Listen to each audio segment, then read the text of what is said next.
Celso de Mello, em seu despacho, determinando a oitiva dos generais Augusto Heleno, Braga Neto e Luiz Eduardo Ramos, o ministro deu a seguinte ordem, abre aspas, cumpre advertir que, se as testemunhas que dispõem da prerrogativa fundada no artigo 221 do CPP deixarem de comparecer sem justa causa, na data por elas previamente ajustada com a autoridade policial federal, perderão tal prerrogativa e, redesignada nova data para seu comparecimento em até 5 dias úteis, estarão sujeitas, como qualquer cidadão, não importando o grau hierárquico que ostentam no âmbito da República, à condução coercitiva ou debaixo de vara, como a ela se referia o artigo 95 do Código do Processo Criminal do Império de 1832. Fecha aspas. Foi uma tentativa infeliz de demonstração de poder, totalmente injustificável e inaceitável, a produção por parte do ministro Celso de Mello de um documento jurídico ameaçando de serem conduzidos debaixo de vara 3 oficiais generais do Exército Brasileiro do maior grau hierárquico da carreira, altamente conceituados no seio da sua força, que dedicaram meio século da vida jurando defender a pátria com o sacrifício da própria vida, convocados apenas como testemunhas para depor em defesa do presidente. Debaixo de vara, Vossas Excelências deveriam expulsar os corruptos que hoje enlameiam a Suprema Casa da Mãe Joana, que os senhores bem sabem quais são, pois costumavam acusar-se mutuamente em sessões televisivas que hoje nem mais existem, talvez por vergonha de alguns que se sentem constrangidos de expor-se nessas condições. A toque de corneta, deveriam sair escorraçados as centenas de ladrões que frequentam o Congresso Nacional alguns dias por ano para extorquir a nação. Como diz a nota do ministro da Defesa, as Forças Armadas cumprem a sua missão constitucional. Marinha, Exército e Força Aérea são organismos de Estado que consideram a independência e a harmonia entre os poderes imprescindíveis para a governabilidade do país. Em linguagem clara, em tese não são necessários um cabo, um soldado e um jipe.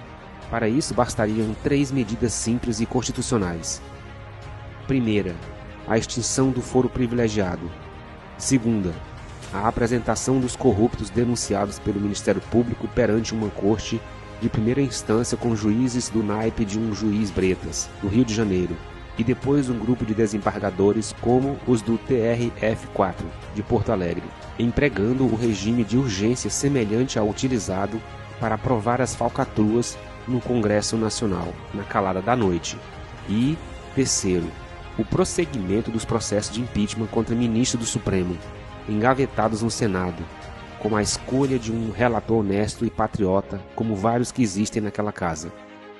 Vossa Excelência parte de um grupo de julgadores do mais alto Tribunal da República, que hoje arvoram-se de guardiões de uma Constituição falida, que descumprem ao tentar sobrepor-se aos outros 2 poderes, e que aplicam a fórceps suas distorcidas decisões, apoiados no fato de serem a última instância e da sua cumplicidade com a banda podre do Legislativo.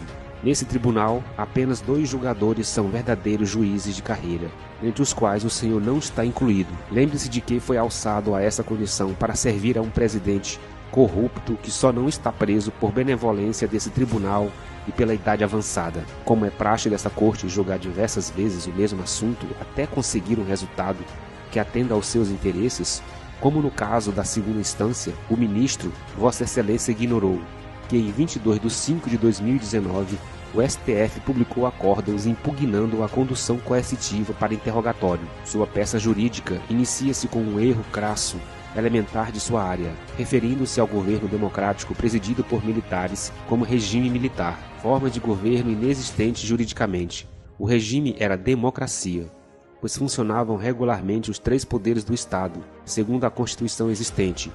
Por outro lado, Vossa Excelência não deveria desconhecer, a não ser por questões ideológicas, que o sigilo naquela situação era indispensável para a preservação da segurança nacional. Nota-se claramente, no seu sempre prolixo, arcaico e inexato linguajar, a intenção de atingir o prestígio das Forças Armadas, uma vez que inicia sua explanação atacando inexplicavelmente os governos que livraram o Brasil das garras do comunismo, ali colocados pelo clamor da sociedade, que hoje demora em se manifestar, fartamente representada naquela ocasião pelas famílias que foram às ruas aos milhões, pela verdadeira igreja, por toda a imprensa escrita e falada, pelo empresariado, inclusive pelos políticos compromissados com a democracia.